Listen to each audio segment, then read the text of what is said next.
Tomoe Tsurugi. La dernière fois qu'on avait évoqué son cas, c'était pour tenter de justifier le fait qu'elle soit à la poursuite des Miraculous, à travers de potentielles connexions avec des anciennes porteuses de Miraculous. Sauf qu'ici, on va se concentrer sur les événements qui sont à l'origine de sa collaboration avec Gabriel Agreste, en expliquant la genèse de leur alliance.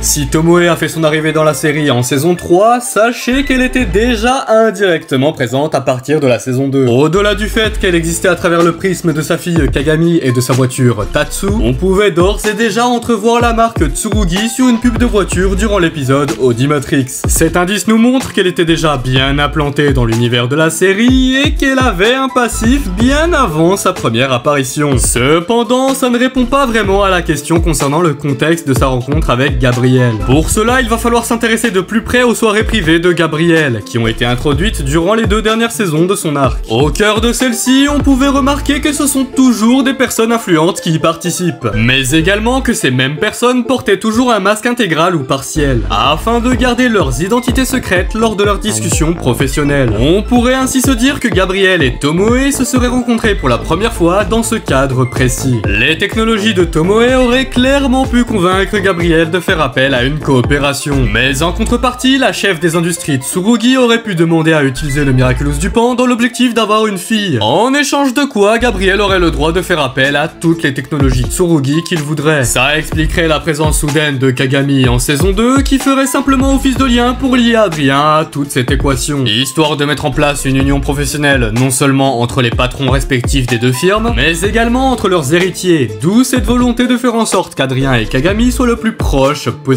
Avec cette union, Tomoe s'était engagé à servir les intérêts de Gabriel, et Gabriel s'était engagé à servir ceux de Tomoe. Automobile, aéronautique, aérospatiale, immobilier, robotique ou encore assistance médicale, là où Gabriel Agreste en a besoin, le conglomérat de Tsurugi sera à sa disposition. Quand Robostus retournait les armes de Papillon contre lui, elle venait des industries Tsurugi. Quand Gabriel avait besoin de robots d'assistance pour assurer la sécurité et le service de son événement privé, il venait des industries Tsurugi. Quand Chloé a été rapatrié à Londres, le jet privé utilisé par sa mère venait des industries Tsurugi. De même pour le jet privé de Gabriel dans lequel il partait pour son voyage d'affaires à Shanghai. À chaque fois, Tomoe et son conglomérat étaient derrière, telle une ombre veillant sur absolument tous les faits et gestes de l'environnement des Agreste. En signant ce fameux contrat dans l'épisode Animaestro, ils avaient conclu un pacte immuable, une véritable alliance qu'ils finiront non seulement par montrer au grand jour, mais aussi à la matérialiser avec les bagues Alliance. Parfaite union entre technologie moderne et technologie magique. Et maintenant que son collaborateur a rendu l'âme, Tomoe va sans doute vouloir se battre pour récupérer son dû. Les Miraculous de Ladybug et de Chat Noir,